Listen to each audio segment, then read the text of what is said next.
Hey, this is Shawn Thomas, and welcome to the Worship Together podcast, featured exclusively here on our Worship Together social media feed. This program is part of our ongoing outreach to create an online community of faith where believers can support one another and share their life experiences and testimonies, and most importantly, worship together. Each podcast episode is part of a 3-part series, and each series will focus on a variety of topics, and sometimes we'll even feature a guest host.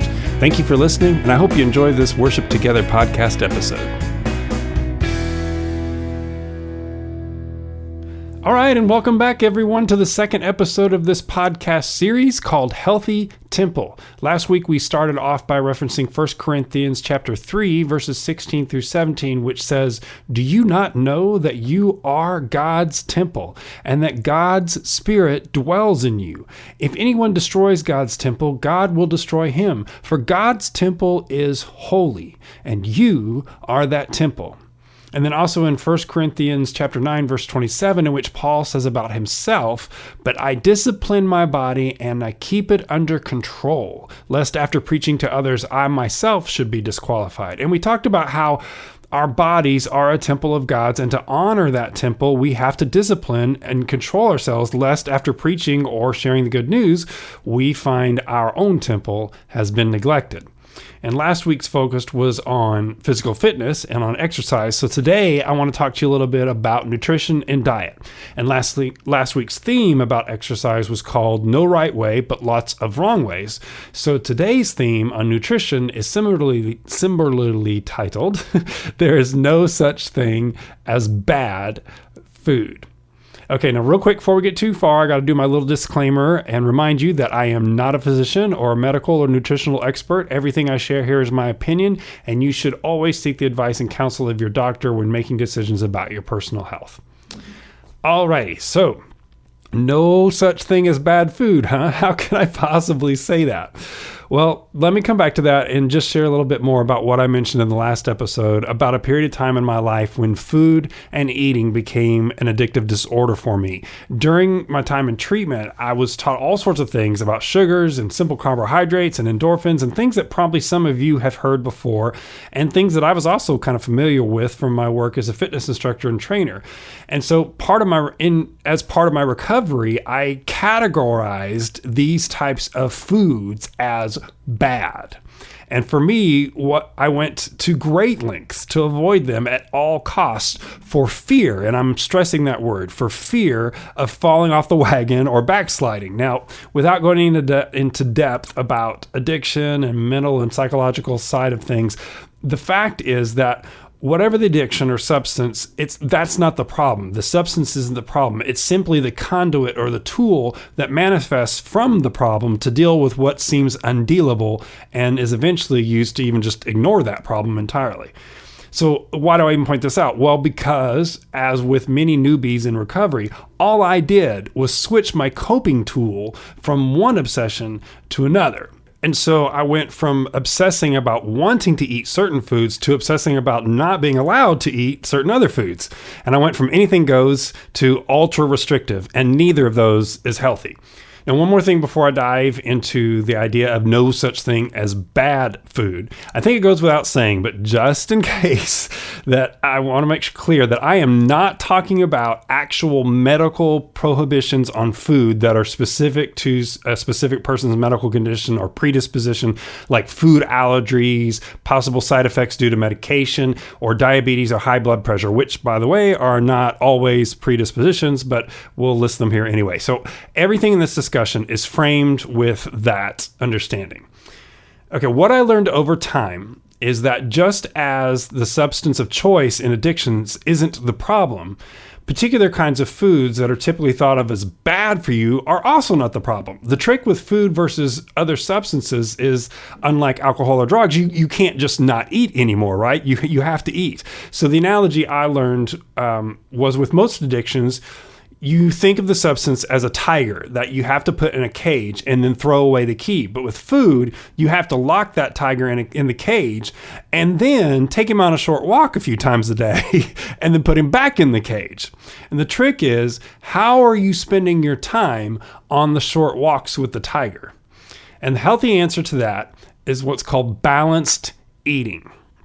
And the concept of balanced eating is where we have to throw out the idea that foods are bad and that other foods are good. So first off, too much of any kind of food, no matter how healthy it's supposed to be, is not healthy at all. So yeah, too much cake and ice cream is not a good example of balanced eating, but neither are too many green beans or any other vegetables. Balanced eating is also not something to measure in short duration or in just one meal, which a lot of diet plans do. They want you to focus on what did you eat for this meal. But instead, balanced eating is spread over a typical day of eating or even over a longer span of days. So by not obsessing over each and every bite and meal, and making sure that I stay in between the lines or on the program, and I'm measuring every morsel. Instead, I can look at my pattern of eating over the span of several meals or even over several days. And what this allows me to do is think of calorie intake and fat intake and protein intake and carbohydrate intake as a sum total rather than a specific moment of an exact measurement. And it frees my obsessive mind from focusing on what I can or can't ever eat. It allows me to enjoy food while keeping a reference of what my overall eating pattern has been. So for example, I mentioned cake and ice cream, usually considered a big no-no. If I were to count my calories and fat intake for one meal that included cake and ice cream, then chances are I just blew it. But if I only had cake and ice cream for one meal over the span of 4 or 5 days, then the overall calorie and fat intake would probably be very close to the same as if I had not had the dessert at all. The percent of increase would be very small. And so this is what I mean by balanced eating. In the same way, I don't eat green beans for every meal. I don't eat cake and ice cream for every meal. But the cake and ice cream aren't bad. Can I get an amen? Just like the green beans aren't bad. Now, where it gets complicated is that we are all different and our bodies process food differently. And this is why some diets work great for some people and horrible for others. My husband Brian and I are good examples of how different bodies process food differently. And now, let me just say, this is a very simplified way to describe and talk about this. So for any nutritionists out there who might be listening, I realize this isn't a diagnostic or clinical way to talk about this. Brian's body sees protein and even fat as a great energy source. And even though in general, protein is considered a nutrient for building muscle and fat is considered a nutrient for storing energy, his body likes these two nutrients as a way to give his body fuel. However, his body sees carbohydrates and even complex carbohydrates as energy that can be saved for later in case he needs it.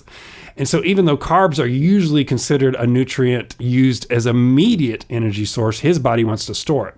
So what this means for Brian is if he were to go on a low-fat, high-carb diet, which is often recommended by personal trainers for weight loss along with an exercise program, his body would actually react by gaining more fat and weight rather than losing it because his body would feel deprived of what it sees as an energy source and start saving up on energy to compensate for that.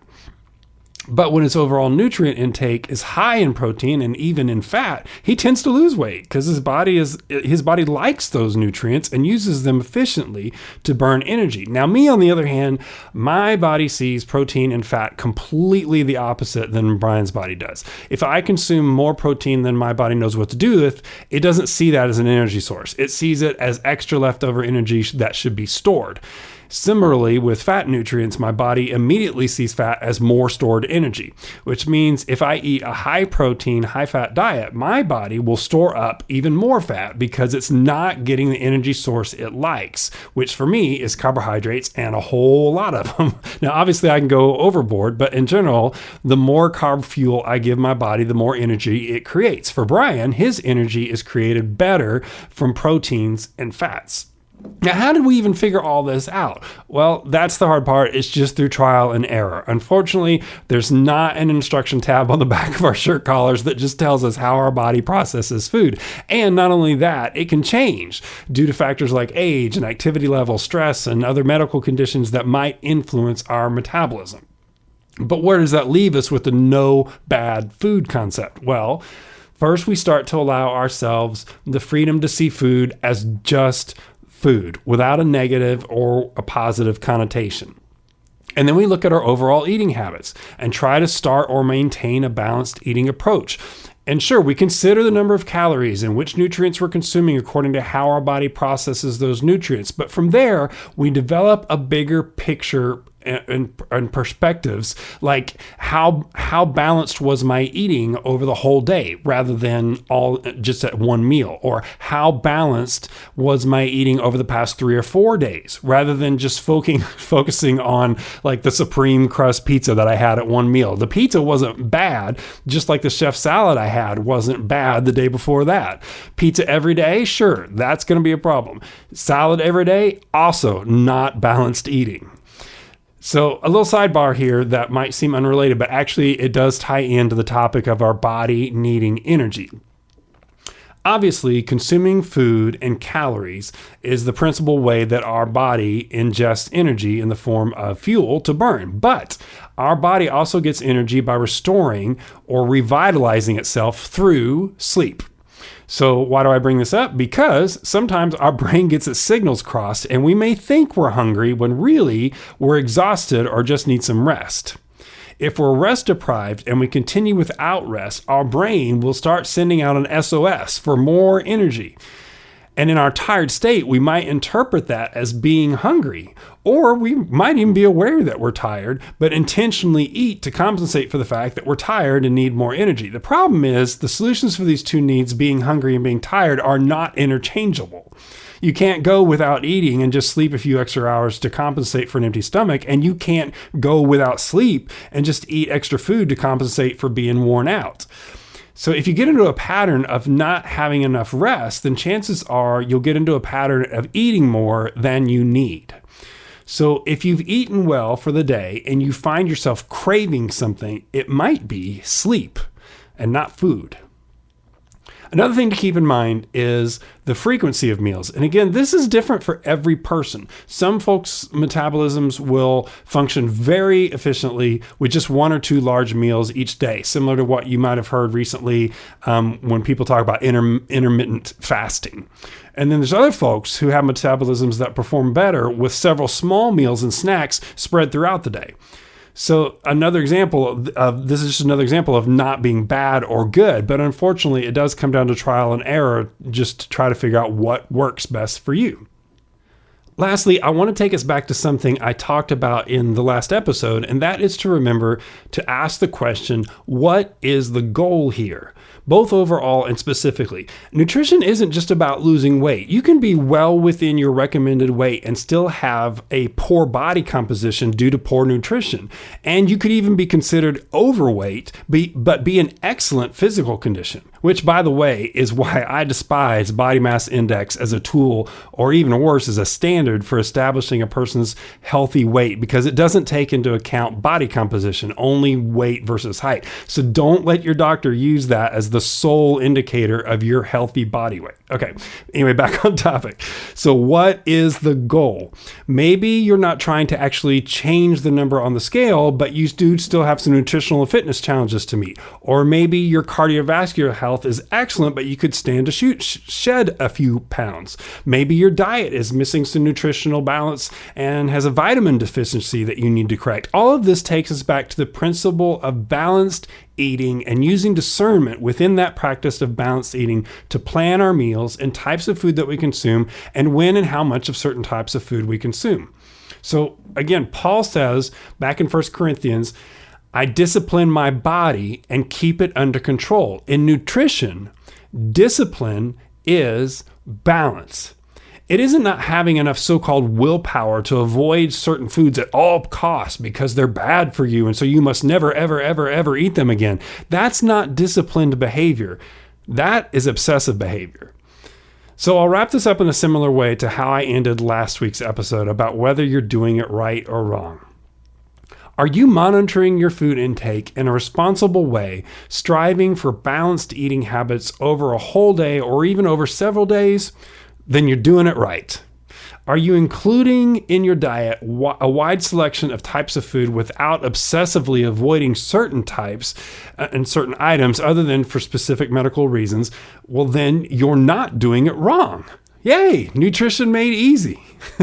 The beauty of balanced eating is that it can be adjusted as needed, which circles us back to the question, what is the goal here? So using trial and error and the life experience that you already have about how your body processes food, make decisions about your balanced eating that reflects your goal.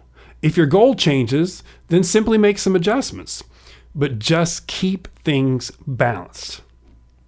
Next week, for the third and final episode in this series on health and fitness, the topic or question is going to be, so what about caffeine and alcohol? Are they bad for you? So tune in for that. In the meantime, remember that you are the temple of the Lord, and God's temple is holy. So make it a healthy temple. I'll talk to you next Friday for episode 3. God bless. Thanks so much for tuning in to the Worship Together podcast. Be sure to check out our show notes in the comments below this post for additional information about today's episode. If you enjoyed the podcast, help us out by spreading the word about our Worship Together feed and invite your friends and church family to join us at worship-together.com.